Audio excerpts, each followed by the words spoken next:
Bonjour, suite et fin des tutos sur la 3D dans Motion, avec pour ce dernier tuto quelques petits éclaircissements sur les ombres, jeu de mots, les ombres et les reflets. Vous allez voir qu'on va parler des deux.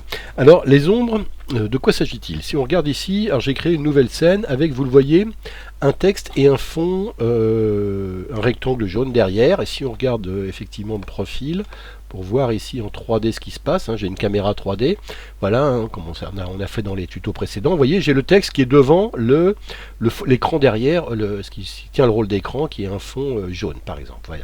Alors on va poser une lumière sur cet ensemble. Alors la lumière, vous vous souvenez, c'est ici que ça se passe. Je clique ici sur cette petite icône, j'ai une lumière, je vais me mettre de travers pour qu'on, voilà, en profil pour qu'on voit bien où elle est. Par défaut, voilà, elle se positionne là, on va la faire avancer un petit peu devant, et puis on va la repositionner un petit peu comme ça, la lumière. Donc elle est devant nos deux objets, vous voyez, il y a le rectangle qui est derrière, le mot ombre qui est devant, et puis cette petite lumière qui est devant. Et maintenant, regardez ce qu'on va faire, on va se repositionner un petit peu en face, comme ça. Voilà, même si la lumière, vous voyez, elle n'est pas... On va essayer de repositionner bien, se mettre dans l'axe comme ça ici, et puis la lumière, on va la mettre dans l'axe également, et peut-être un petit peu en dessous comme ça. Et bien au milieu comme ça, regardez, hop. Voilà, et maintenant, regardez ce qu'on va faire, ici, on va sur les propriétés de la lumière, cliquer sur ombre, hop, regardez, tout de suite, on voit le mot ombre, qui est décalé, et qui est projeté derrière, et son ombre est projetée sur le rectangle jaune derrière. Alors si on affiche ici les caractéristiques, vous voyez que l'ombre, on peut régler son opacité, ici son adoucissement, ça veut dire qu'on va créer du flou sur les bords, regardez comme ça un petit peu, et on peut changer sa couleur également, se dire pourquoi elle serait blanche, allez, on va la créer on va faire une ombre verte ou jaune ou rouge ou ce qu'on veut, mais bon, la plupart du temps les ombres sont souvent noires, elles sont là en noir comme ça.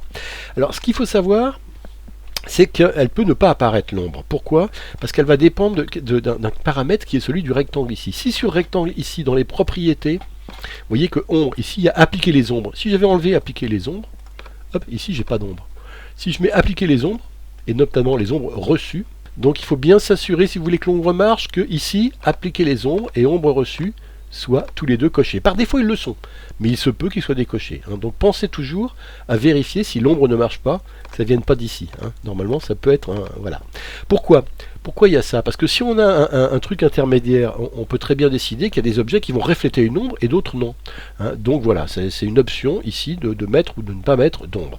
Bon, une fois que ça c'est appliqué, on va revenir ici dans notre lumière et on va revenir ici sur notre positionnement de lumière. Regardez la lumière, elle est là. L'ombre, elle va aussi dépendre d'où est la lumière par rapport à l'objet ombre. Regardez, si je déplace ici, hop, vous voyez ma lumière, l'ombre, elle peut grossir ou au contraire être plus petite. Si je fais ça, elle va aussi bouger mon ombre.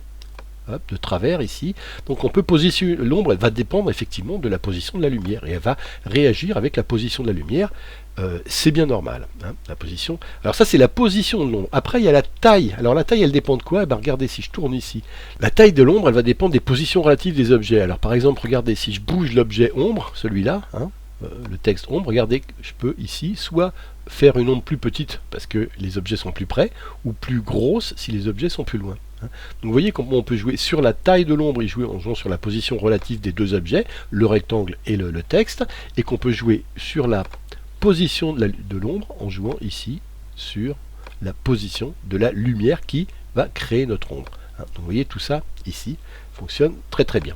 Alors il faut savoir qu'il y a plusieurs types de lumière et que les ombres fonctionnent sur deux types, sur le type de lumière point et sur le spot. Regardez là, spot, j'ai également une ombre. Par contre, si je me mets en directionnel, j'ai plus d'ombre. Si je me mets en ambiance, j'ai plus d'ombre non plus, j'ai même plus de lumière d'ailleurs qui apparaissent.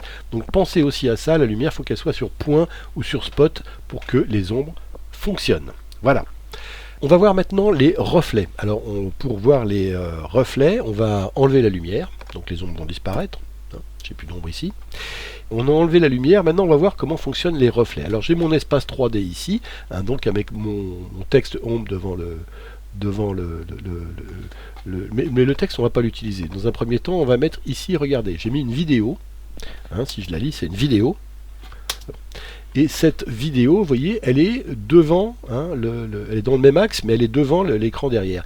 Si je veux qu'elle se reflète, cette vidéo, sur le fond jaune, je vais sur mon rectangle jaune ici, et regardez, j'actionne reflet dans ses propriétés ici. Regardez, paf, et tout d'un coup, regardez ce qui se passe ici dans l'espace 3D.